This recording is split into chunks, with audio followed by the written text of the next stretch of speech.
So here we go again. Marathon 10 is on the horizon, and when we start training, it'll be 12 weeks until the big day. Lots of lessons learned in London and lots of things to take forward into this new block. What is up guys, Andy Forrest Theme Runner here. Welcome back to another video, and this is the intro to my upcoming marathon training series. So we're going to be talking about 4 things in today's intro video, so you guys are prepared for the upcoming 12 weeks. We're going to be talking about what you guys can expect to see during this marathon training block. We're going to be talking about the race itself, which one have I chosen. We're going to be talking about the plan, the coach, what my goals are, and then we're going to be talking about the focus of this training block. I'm excited to dive into this, excited to get to the 10th marathon training block underway. Let's roll the tape and let's get into this. If you're excited for today's video guys, make sure you give it a like, share it with your friends, subscribe to the channel for weekly running content, and let's dive into what you can expect.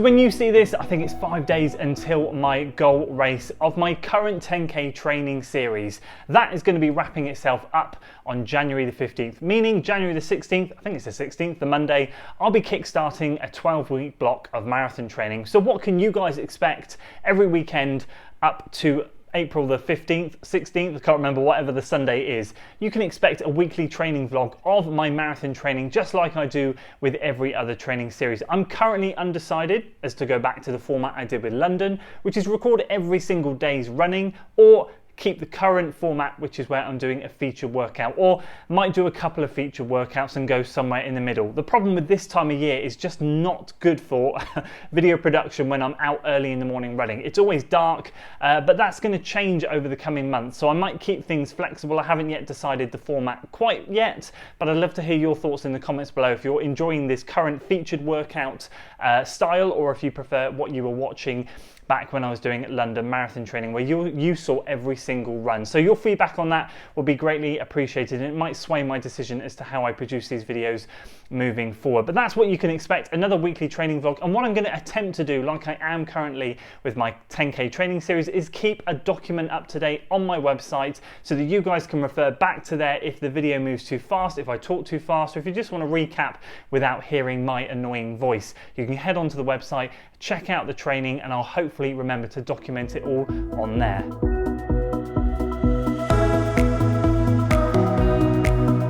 So the marathon itself, what have I decided? Well, a few weeks back I put a shortlist out there as to what I wanted to do, and it was basically the Great Welsh Marathon on April the 2nd. It was then Newport Marathon on April the 15th or 16th, I still can't remember, whatever the Sunday is, and then Manchester on the same day. The pros of doing the 2nd of April, the Great Welsh Marathon, was it was before half term, meaning I didn't have a holiday in the taper period. Usually what we do as a family is go away for a week, and that can sometimes disrupt things. I never really like to run too much on holiday. I like to keep those as family affairs rather than getting training involved. That's the time to switch off. However, we might be a little bit flexible this April, and so what I've decided to do is not do the Great Welsh Marathon. We might still be going away, but I should have an opportunity to be able to run, and we're going to be focusing more on a family holiday later in the year. Not due to running, but due to other circumstances, which works in my favour actually, because it then gives me a chance to maybe run one of the 2 marathons that I would have probably preferred to run. The Great Welsh Coastal Marathon sounds amazing, would have been incredible to run along the coastline, and it is definitely something I'd love to do at some point. But for me, I think just being able to get into a pack of a few runners and just tick along and enjoy myself is what I need to do. And I ultimately decided to do the Newport Marathon, for the main reason being I've not had great success with a marathon distance over the last few years. Out of the 9, I'd say I've successfully run 2 of them. I mean, I've completed all of them, but I felt relatively decent after 2 of them, and realistically only one of them was a really, really good performance, which was where my PB was at.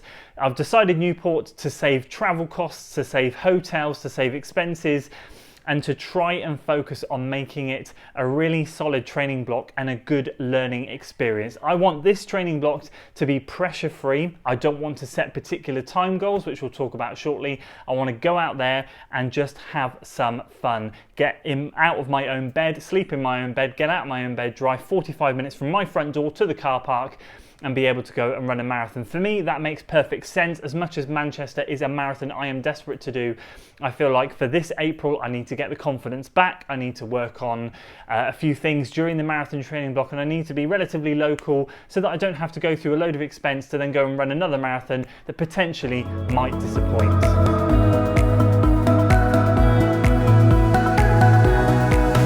So what is the plan and what is the goal for this upcoming marathon training block? Well, as I've just alluded to, I need to really take my foot off the gas and enjoy myself with this marathon training block, because as much as I had a fantastic build up to London, it was hampered with a back injury towards the end in the final week, frustratingly. But ultimately, I just have a feeling deep down, and I have to be honest with myself, with my fueling issues, which we'll talk about shortly, I even think that if I'd have lined up on that start line, I still wouldn't have achieved what my target was, which was a sub 240, or just basically beating my PB of 244. I set myself no pressure with that, but I did set out at the pace of sub 240 and I just couldn't hold it. It was a warm day, and with my poor fueling, it just would never have happened. And that's just been the case over the last couple of marathons that I have tried.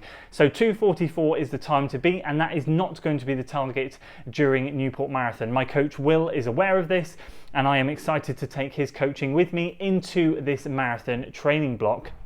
I am going to be having a break after that for a couple of months to enjoy the trails out in the summer, because that is just what I love, and then we'll be kick-starting back into another marathon training block leading into an autumn marathon. But for now, the focus is to work with Will. I've loved working with Will over the last 12 weeks, or 11 weeks it is, over the 10k training series, and I'm excited to take it forward into marathon training. Now, what's the main difference with this block to any other block, or to the previous block I should say? With 10k training, it's a little bit more intense, it's a little bit more 3 workouts a week, and we're working at zones in and around that 10k effort, 10k goal pace, slightly slower, slightly faster, and those 3 workouts a week have been geared up towards that. With marathon training, there's only going to be 2 workouts a week and a bit more of a focus on a midweek long run, which I kind of feel is going to suit my running better. I did find last summer for London, when I was just doing 2 workouts a week, I hit my highest mileage. I was able to run really, really strong throughout the whole block without any injuries whatsoever. So I do feel that's going to suit me really well, and I'm excited to document that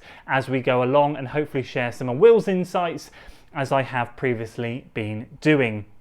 But as I go back to the goal quickly, the goal is not to try and break sub 240. I'm going to set myself a much more sort of what I hope to feel achievable goal, which is somewhere in the realms of 250 to 3 hours. I want to really be just sensible with this, and I want to get to the end without feeling like death. I was in such a state after London, to the point where I was dangerously ill. My family at the time were calling for the medics. The medics were not helping, which was really, really sad. It kind of tainted my London experience slightly. My wife and a few others went to speak to a medic, and he said, well, he just needs to go to the medic tent over there, but they're full, so he's just going to have to wait. And that medic right there and then just was not helpful at all. He wasn't prepared to look at me, check me over to see what was wrong or anything. So I just kind of was a little bit kind of stumbling away from London, puking all in Trafalgar Square, barely being able to walk, and it was a really frustrating and disappointing end to what was an incredible day. And that all comes down to fueling, which we're going to talk about next.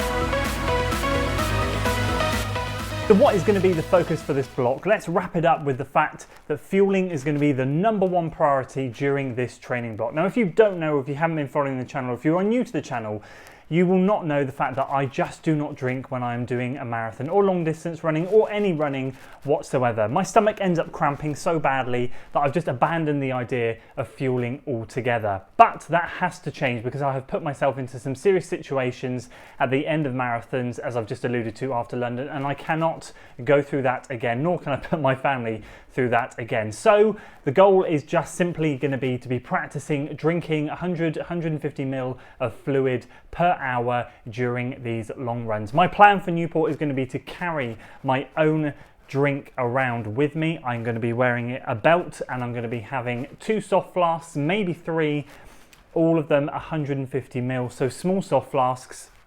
and I'm going to be using those filled with electrolytes. Those are going to be going in addition to my gels that I'm going to be taking as well. And I should add, those drinks are not just going to be electrolytes, they're going to have calories as well, because as a taller runner I definitely need to get in those calories. And again, I usually find towards the end of a marathon, like a lot of people, I tend to burn out, but I often seem to find that I burn out way quicker than a lot of people, and I suspect, being a bigger frame runner at 6'6", I burn a lot more fuel than a lot of people. I also sweat profusely, and the salt that comes out of me is ridiculous. So electrolytes are going to be key. I've also bought some salt tabs. I'm sure a lot of you have seen those before. They're chewable electrolyte tablets that you can just have on the go, and I'll be practicing with those as well. So the next few weeks in particular is going to be finding a strategy that works, and then hopefully towards the end of the block really nailing in and practicing on those long run workouts the exact strategy that I'm going to be doing for my fueling. So hopefully that covers everything I need to cover in this intro. In 12 days time, fingers crossed, I should be releasing the first